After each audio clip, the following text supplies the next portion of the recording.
Hi, welcome to Voices. I'm your host, Keith Major. The year 2015 has been filled with calamity all over the world. The Bahamas was no exception.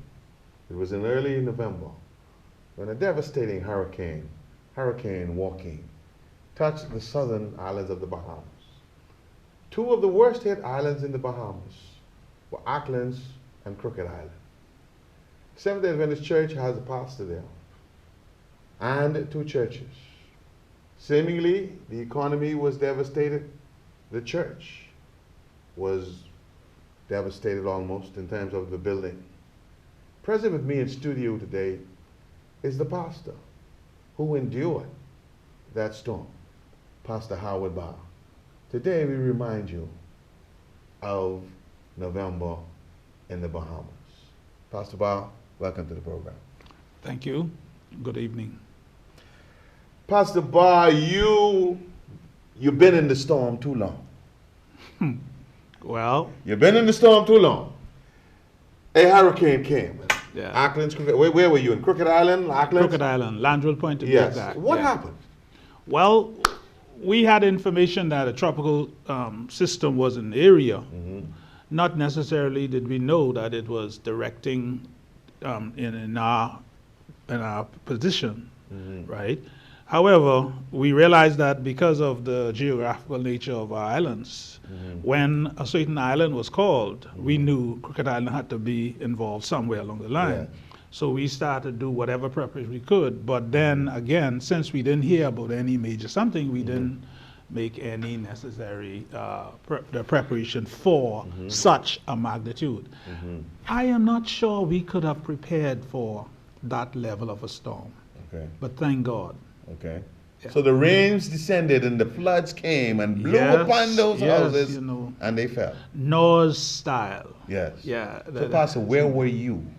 Well, And when this first hit, and naturally we all go to our own homes. well, Tell us what happened. when it first hit, actually, I was in Colonel Hill, which is a couple miles away. I stopped at Batelco, check something. When I came out of Batelco to try to get to my ride to move down, I noticed that the clouds in the direction was dark, and then I noticed the water spilling, and the way the rain was coming down suggests to me, a geographical student, Right. that this must be a storm, because only in storm do you get rain moving like that. I see. Right? And so when I shed a letter, then we start to move down, and from that point, that would have been Wednesday. And so we moved down, tried to get home.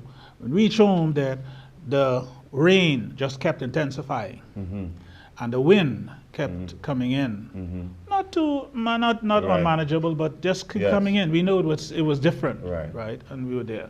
But getting down to Landrell Point, this is when by about 11 o'clock Wednesday night, the howling of the wind, rain and stuff, and this continued until we come to early Thursday morning. And at early Thursday morning, that's when really everything broke loose. Broke loose? Yeah. What happened? You were at home? Because I was at home, supposed to be Your sleeping. wife was with you? Yeah. Supposed to be sleeping in a bed near to my western wall of the house. And while in that position, I noticed we started to feel some water coming in through one of the panes in the window that was broken. And this is, and by this time also the power starts switching on and off and so forth. Really horror type stuff. And we start to move around to try to say, well, shield the area from the water coming through the pane. That's when we realized that the ceiling in the room started to come down. Come down? Down. And looking up at that is when I saw the sky out through that, which told me something happened with the roof outside. So, Pastor Barr, let me pause you there. Yeah. You spent a lot of time building churches for the Adventist Church. Yeah.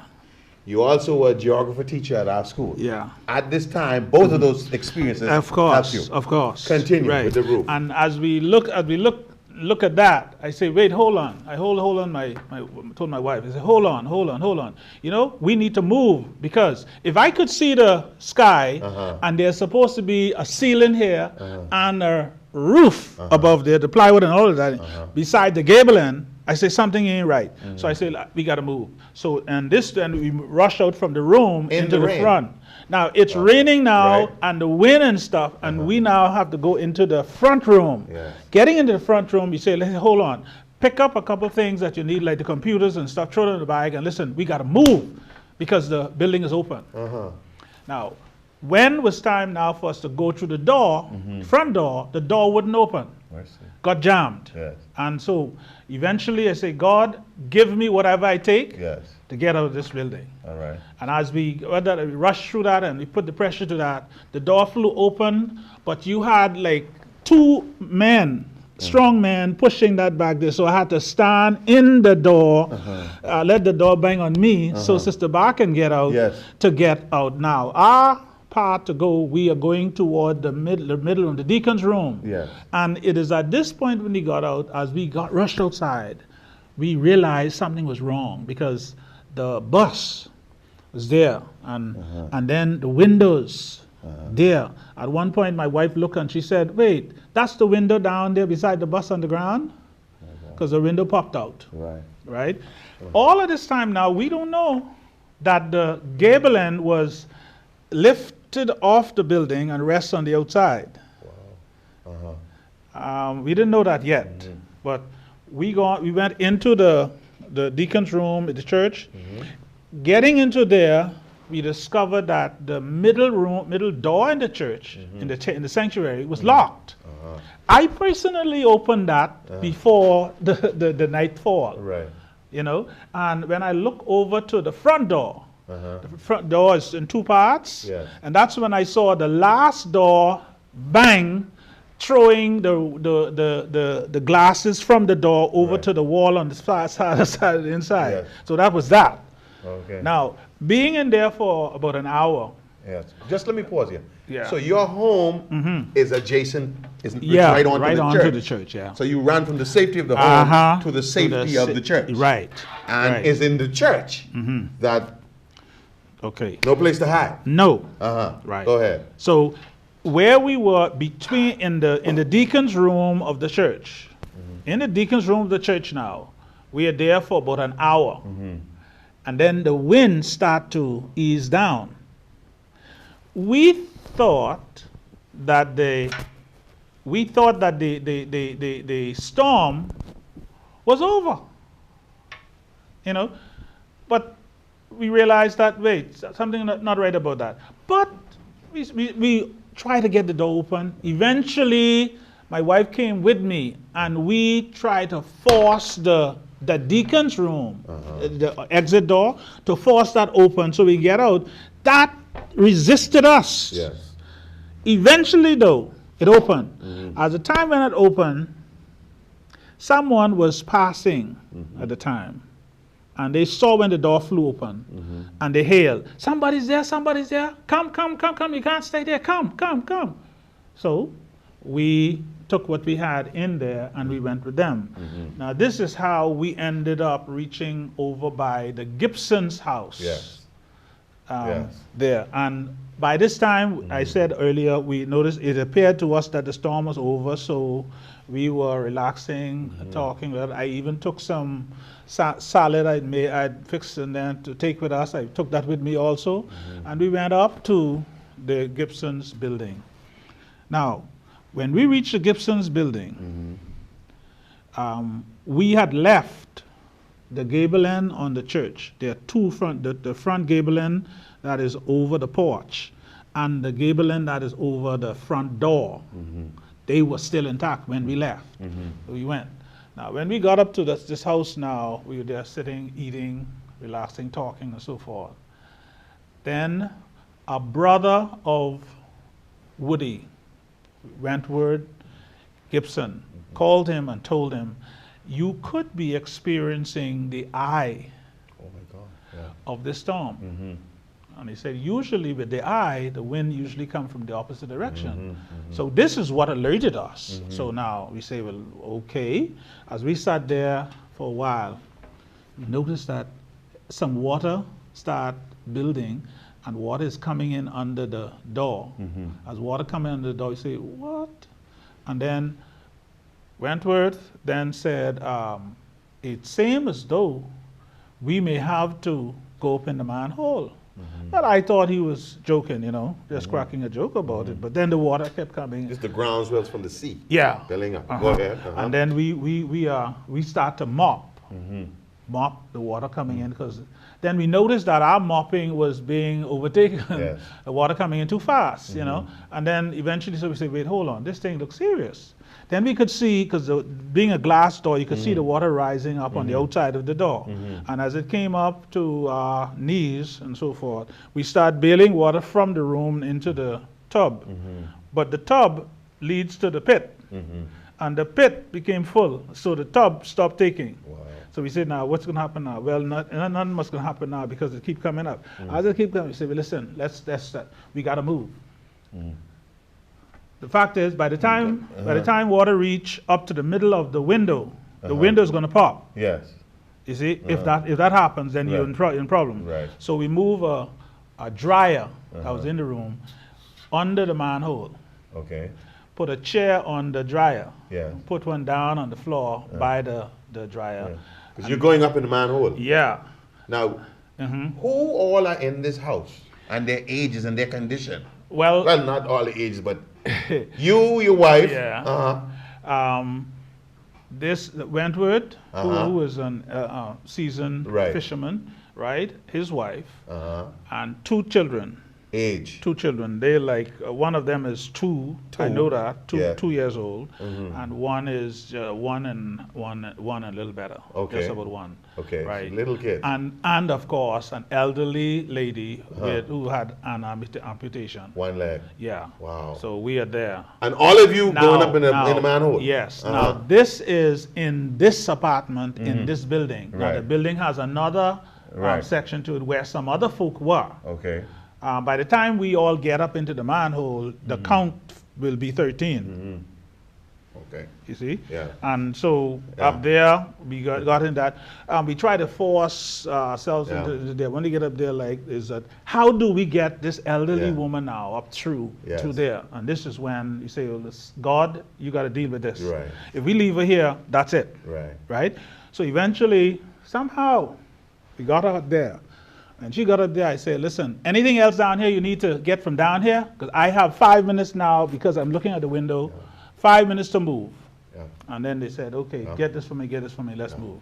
Well, Pastor Bart, believe it or not, half of our program is gone. Ooh. And so when we come back, we're going to take a break. When we come back, we're going to talk about the rescue, what's going on in Crooked Island, and any other things that can happen that has happened to help out the economy. Again, I am your host, Keith Major. This is Voices. My special guest, Pastor Howard Barr, pastor of the district that includes the Acklands and Crooked Island churches.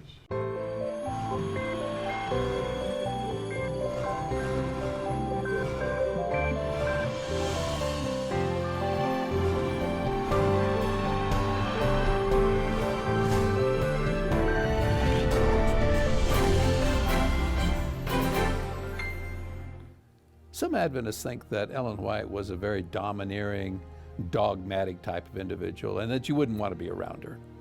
Well, let me just tell you one story about how she accomplished what she wanted, and it certainly was not a dogmatic way of going about it.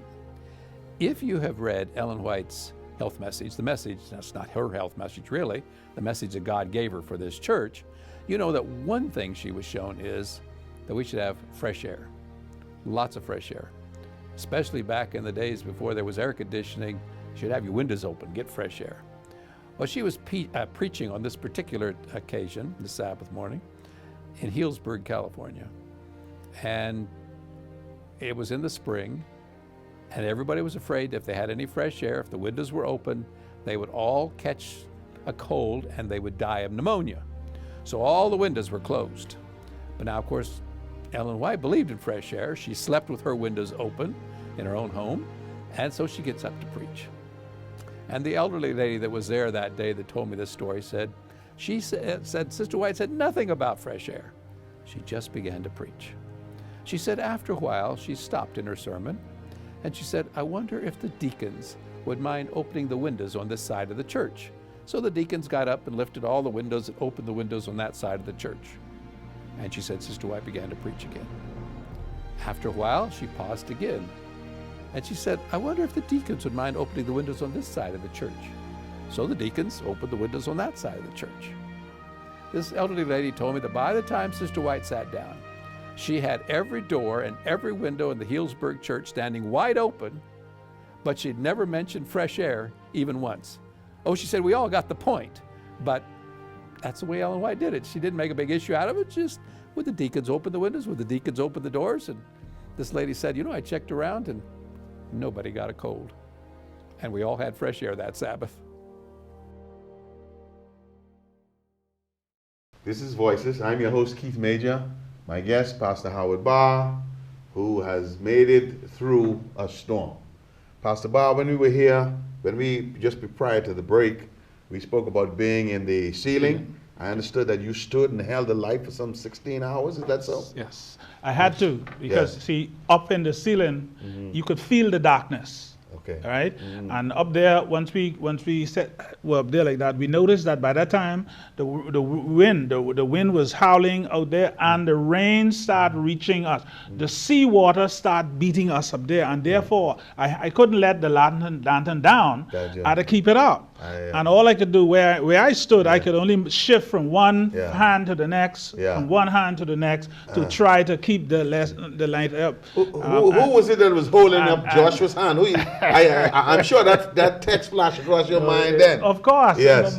Joshua holding Moses' hand. Joshua holding Moses' hand. Yes. We had to work that way. See? But when we run with that, we had to deal with that. Now, this was very interesting to us because we had a number of non-Adventists there with us as well. Okay. So this is where I stopped and I said, listen, I recognize the magnitude of the panicking there. I said, hold on.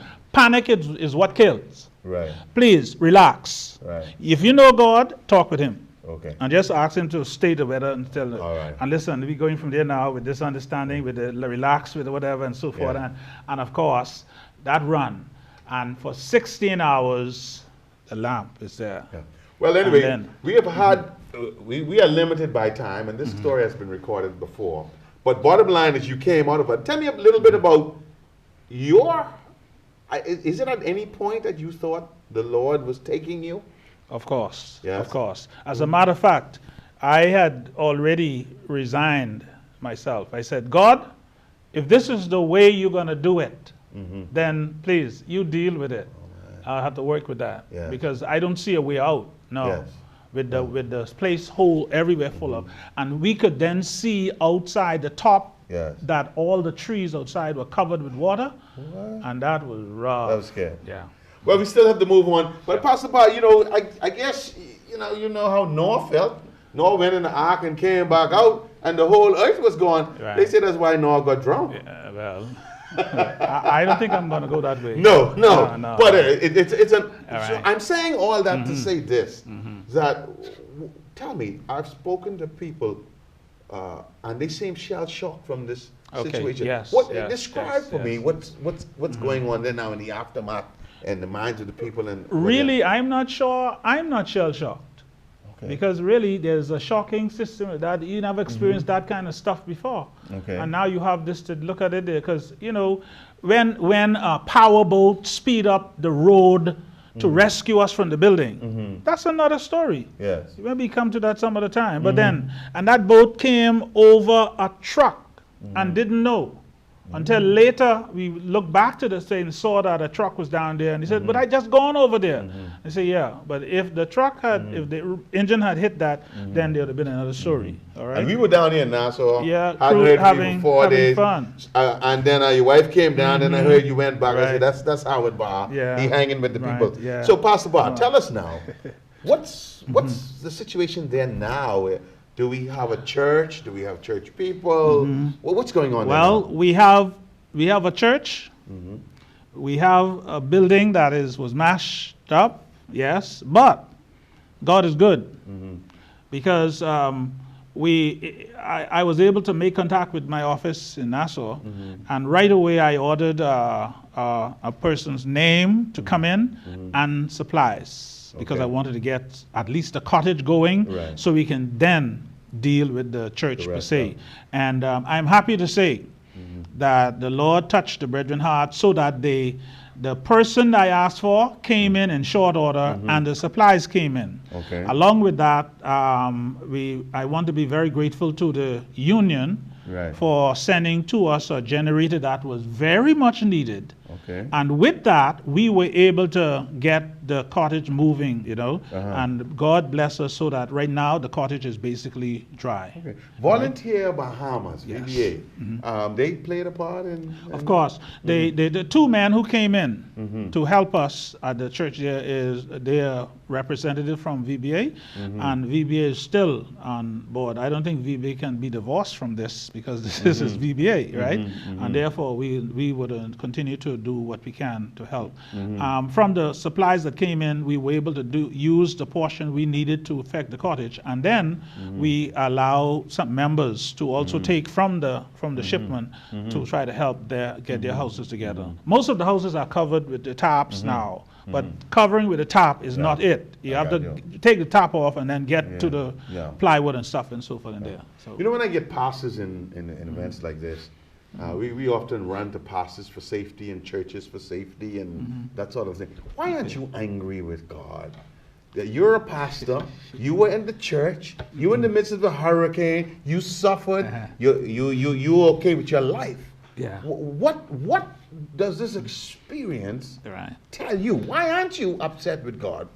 Well, right now we are going through a quarterly on Jeremiah. If you look at Jeremiah carefully this week, it talks about him with a yoke, physically describing the situation for the people, so they can know. So because there were other people who were speaking against the prophet here now, so the prophet, God instructed him to use this physical something. Now, similar, I feel that I am in that position because if I'd left there, the people, in my opinion, they would have been just running all over the place and so forth. So it was a stabilizing factor for them. And God is good to us. I feel that for me, I feel all right having been there with them. Okay. You know, I was there. Isaiah talked about woe is me.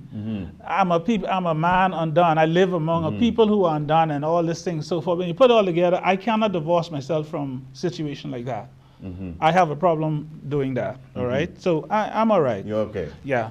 Tell us a little bit about a visit of the assessment team when they came around in the van, and I guess you had to survey some damage. Yeah. Well, we had to collect the folk from the airport. Now, to do that, I don't know if I can get it across to you. You had to go through water. Water that not the a little bit ordinary, of water. not a little bit of water. Ordinary cars could not go through that water. Okay. I'm not sure that isn't what put some water into the bus thing, system now. But I had cleared that. But then when we got them from the airport and transporting them down, we had to reach. I said, listen, brethren, we're going through the water now. Just look at it. And as you could hear the groans as the men were coming through the water, getting down there to see the magnitude of the water that was then there. And this was after, it was almost a month after the storm now, because the water should have gone down, but this is what was still there. All right? And I could show them the level of where the water was up on the trees and stuff, high above the bus and all that thing in there. So it was horrible. But when they got inside, they did the assessment, they look at what the assessor walked around the building and stuff, and based on that, he said, what? How did you guys make it? And he said at one point, Pastor, this is your house? This is your house? I said, yes, this is my house. And as you can see, I can't stay in here now because it's wet, right? And even right now as I speak, the two beds are wet. I mean wet. You touch the bed and the water belch out. That's the level of stuff there. So when I get down there now, I got to carry a bed outside and then see if I can get one back inside. Is there anything being done for the psychological mending of the people? I've spoken, I indicated a couple of people, and people see him, as I mentioned earlier, in shock, and it's unreal. And what do you think? Is the economy going to be rebuilt? Are people wanting to move to Nassau? Is there any difficulty? What's going on? Actually, right after the storm, the first day, the British came in. They came in, they saw what's happening. They pulled up next door, right off the shore. They came in on the choppers, pick up some of our ladies and children, and they tried to get them over to the airport and so forth to help them there. Some of the men moved too, but not very many of them, right? So this is the kind of thing that was going on for a while. We had flights in there every day, like 2, 3, 4, 5 flights in there from Long Island, and some coming from the U.S. by way of Long Island, coming in there. And this kind of brought us type of stabilization to the folk, because they were bringing supplies, particularly from the U.S., friends of the area. Now for the rebuilding and so forth of the area, that the economy in there is touristic, as you know. Yes. Well, so some of the folk, I can tell you, one house on the touristic strip called Pittstown, that area, one house left. All the other houses are down. Ooh. Right? However, some of those persons came in quickly and they indicated that they were going to start their rebuilding right away. Now, when they get work like that, they go quickly, so that can help there. When that is going on, then you'll find the work program comes back to life. You see? Yes. Yeah. Our time is gone, Pastor Barr. You got a few minutes. I'm sorry. Tell me, Pastor Barr. No, this is interesting. Pastor Barr, tell me, and in the last couple of minutes here, how do you think this experience will change your ministry? What will it cause you to say or do more than you have been doing? I can tell you, I'm going to continue my ministry. Because prior to the storm, as a matter of fact, the Sabbath before the storm, I spoke and there about how God is trying to get our attention. We depending on our materials and stuff. And I indicated that, and some people thought I was just going by the way. But I say, listen, somewhere along the line, God he has to get our attention. And I shared with them how I was out at the marina where I realized how rank the seawall was, and I say that only happened based on my experience from home in Andros.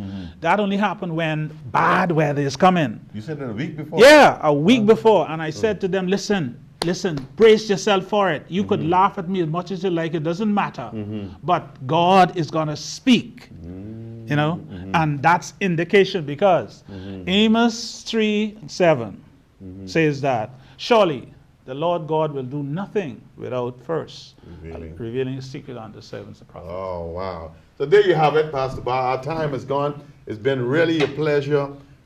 Interesting talk on this Hurricane Joaquin. Interesting in the sense that the devastation even to the church, but interesting in that no lives were lost. No lives and were great lost. witness took place by all. And so to God be the glory, God's name be praised. Thanks for coming on to the program, ladies and gentlemen. You're welcome. This has been Voices. I am your host, Keith Major, of course, Pastor Howard Barr, Thank you very pastor much. of the district. Crooked I still Island, say Crooked you've been Island. in the storm too long. Yeah, Pastor well, Barr. thank God for the opportunity. Yes. And coming out knowing that my God is big about me. Yes, sir. Yeah. Thank you. Until next time.